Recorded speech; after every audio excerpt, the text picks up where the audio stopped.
Greetings and welcome back to another Doctor Who review where I review every Doctor Who episode for Shooty Gatwa's first season. Should probably come up with a better intro for this, but it's only my second one, so yeah, it's been a while since Doctor Who's been in a full season. But you know what? I am now going to review every single episode of Shooty Gatwa's first proper season or series. It all depends on which type of person you are. But yes, so the second episode, The Devil's Cord. What a great title. But yeah, so what do I think about this episode? Let me just say this. I'm going to start off by saying this. I am disappointed at certain aspects of the episode, but overall, I liked it.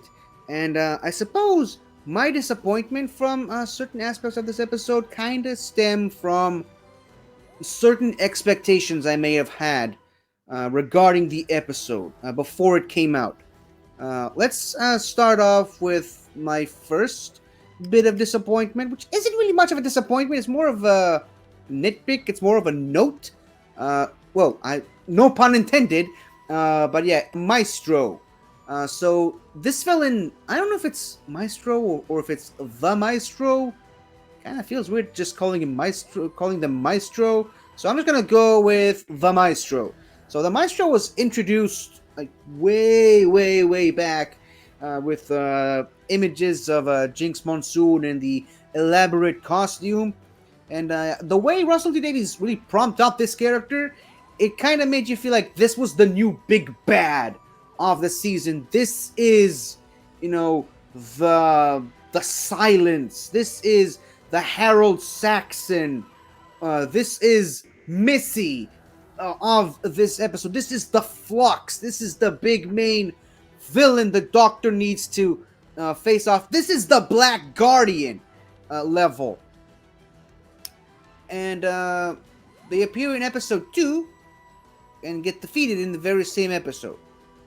So that was my big disappointment, but again, high expectations for this character. I really thought this was going to be a recurring villain that was going to show up all throughout the season, peppered in, just like Missy was in Series 8, first Capaldi series.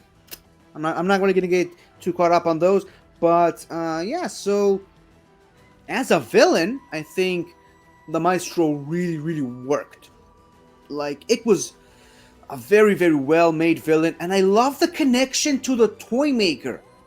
So this idea that the Celestial Toymaker has children, because of course he does. I mean, he's an all-powerful godlike being of the universe. So yeah, the Doctor now is no longer fighting demigods or people who think they're gods or people who want to be gods. The Doctor's fighting actual gods in this season, which of course, the Doctor's already faced off against gods or godlike beings like the Toymaker in previous seasons, especially in the classic series.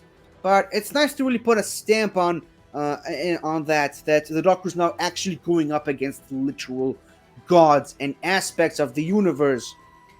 So yeah, that's fun. I think it's gonna be a very interesting, fun concept for this season going forward.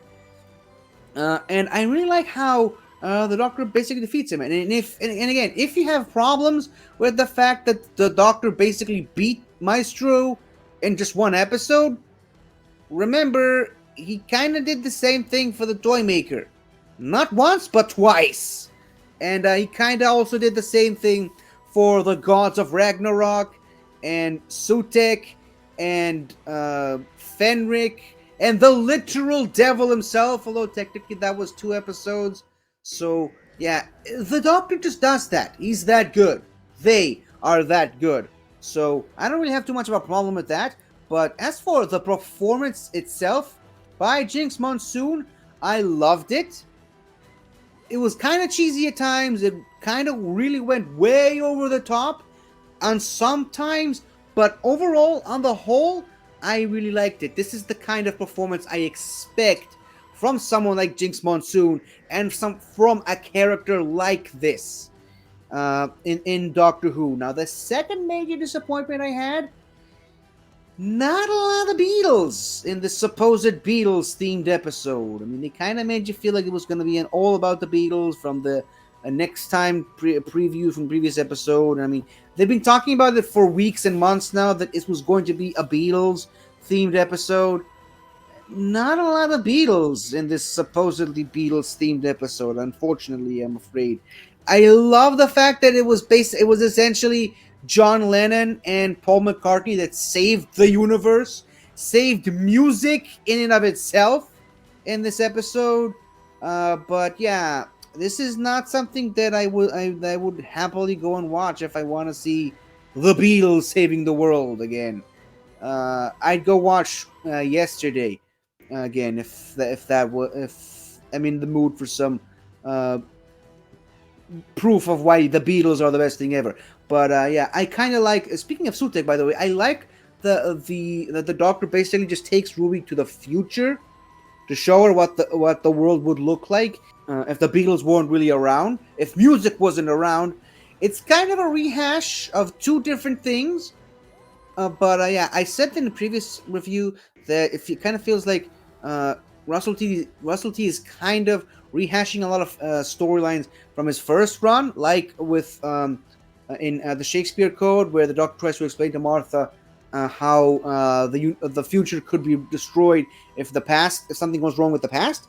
But I think in that episode he did it very clever. He used the Back to the Future reference to explain it away. This episode he literally takes her into the future, which again I'm not a big fan of how the Russell T keeps rehashing the same storylines, really the same story beats. But I like the way he's doing it so far, where he basically did the full Pyramids of Mars thing, where he takes where the Fourth Doctor took Sarah Jane several decades into the future, into her own future, to show her what the world would look like if Sutek actually got free. So I like that, and then it just turns into another bit of the toy maker again from the Giggle.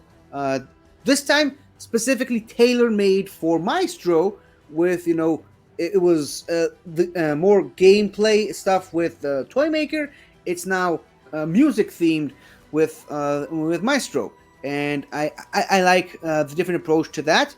But yeah, one thing I was not expecting from this episode, which is kind of ridiculous because I probably should have expected from this episode, but it's a really cool moment of the Doctor. He's referencing the first ever episode of the show, kind of. He's referencing On an Earthly Child, and the fact that him and his granddaughter were basically living in London in 1963 for who knows how long. I mean, I don't think it's ever been specifically determined how long they've spent in London at that time, in Totter's Lane, in the junkyard. But yeah, I love the show is referencing the past while also looking forward to the future, and I just love that the whole scene of just the shot of Ruby playing the piano and the Doctor just looks out at London City. I think is one of the most beautiful shots in Doctor Who of all time. On that note, I think there's a bit of a missed opportunity with him referencing that particular part in his past. There's something I think that Russell T could have done there that was kind of missed, unless he's saving it for a different episode, unless they want to call back to this episode. It's the fact that the Doctor told Ruby in the previous episode that he can't take her back to see her mom, leaving her on the porch on the church on Ruby Road, because we can't interfere with the timelines, and you really can't do that because not only was Ruby there that day, and Ruby could run into her baby self, but also the Doctor was there fighting the goblins, and he saw probably whoever or whatever Ruby's mom is. So he literally cannot go back there now, because it would be breaching his own personal timeline at this point. Even more so than doing this in this episode. So, a missed opportunity. I thought that Ruby was going to confront him. It's like, hey, you can easily go back to visit your own past, to the time you lived in London with your granddaughter. Why can't you take me back to see my mom leaving me on the church?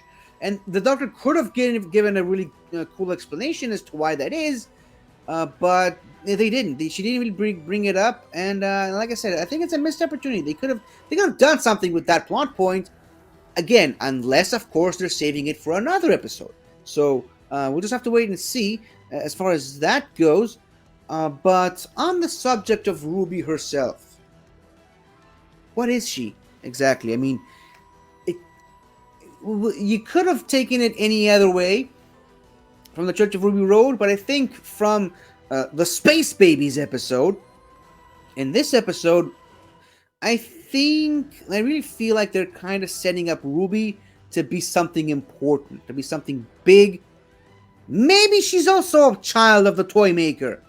Who knows? Maybe her father is the toy maker also. Who the hell knows who or what her mother is? Uh, I think most people are probably guessing Mrs. Flood. But then, of course, that raises up the question of who or what is Mrs. Flood again. So yeah, this is something that keeps popping up. But overall, I really feel like they're setting up Ruby to be something very important, something big in the Doctor Who universe. I just hope that this doesn't fall so flat on its face like the Impossible Girl storyline. I mean, I've gone in full detail multiple times already. I do not like Clara Oswald as a character. I do not like the Impossible Girl storyline. I liked it when I was watching it, but when the reveal happened, it just soured the whole experience for me.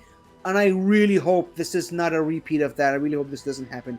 The same thing again with Ruby. To be fair, my big disdain for Clara Oswald kind of came up after the Impossible Girl storyline was resolved, but that was the first step, and it only just kept going down and down and down and down and down from there. So for now, I really like Ruby, and I'm very, very mystified and curious by her condition with the snow that pops up and the music that almost defeated the Maestro. But again, I just really hope the climax, the reveal, the resolution of that storyline is satisfying, and that it's not a repeat of the Impossible Girl storyline all over again. Because I really like this character, and I really don't want this to go in that direction. But yeah, couple final points there. You can really see the Disney influence here, the Disney influence on this episode, with the musical stuff and the dancing at the end. And I mean, they literally bring up Big in this episode with the but it's a creative way that, you know, the crossing, I have no idea what to call it, the crossing of the street in Abbey Road becomes the piano keys. I like that. I mean, I really hope we don't get to see that in every episode going forward. I think it fit with this episode. It really fit with the Goblin King thing. I really hope we don't get to see that in every episode. However, this episode is heavily music themed. So it's fine. It's okay. It gets a pass. Please don't do it in every episode, because then it just becomes shallow. It's much more special and unique when it's only reserved to specific episodes.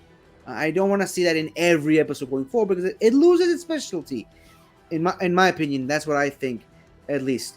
But I thought it was a genius move by Russell T Davies of, you know, yeah, again, the musical thing fits because it's a music themed episode.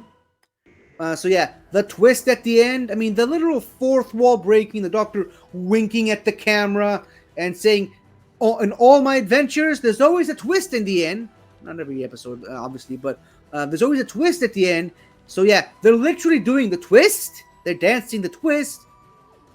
But then you see the shot of that little kid that brought Maestro into this world stepping out. And that was literally the twist at the end, that the kid is still around. The kid can actually cause more problems. I wonder if he's the big bad. at the end. Who knows? If he's the one who waits, or the oldest one that Maestro mentioned, I don't know who this kid is, but as per usual with Doctor Who, the most unassuming thing is actually the big bad at the end. So yeah, I like that. I thought it was a genius move of literally setting it up that there's a twist at the end, and the twist was literally the kid.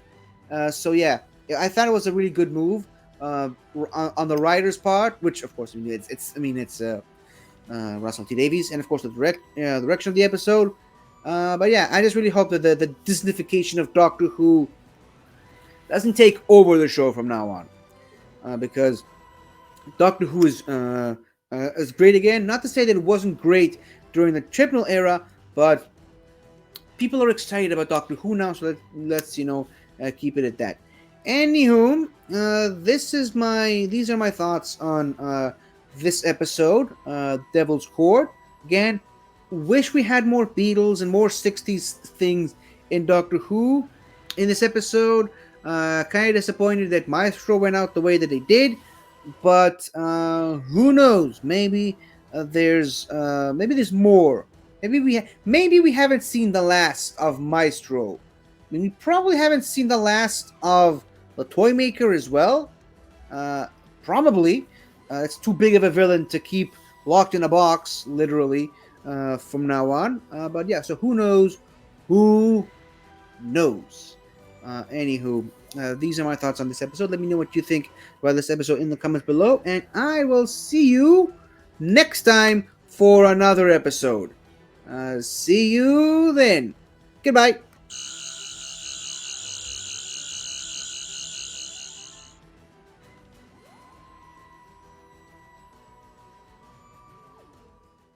Hi there. Thank you for watching the video. And if you enjoyed it, don't forget to like, comment, subscribe, and tell your friends. I'll see you next time.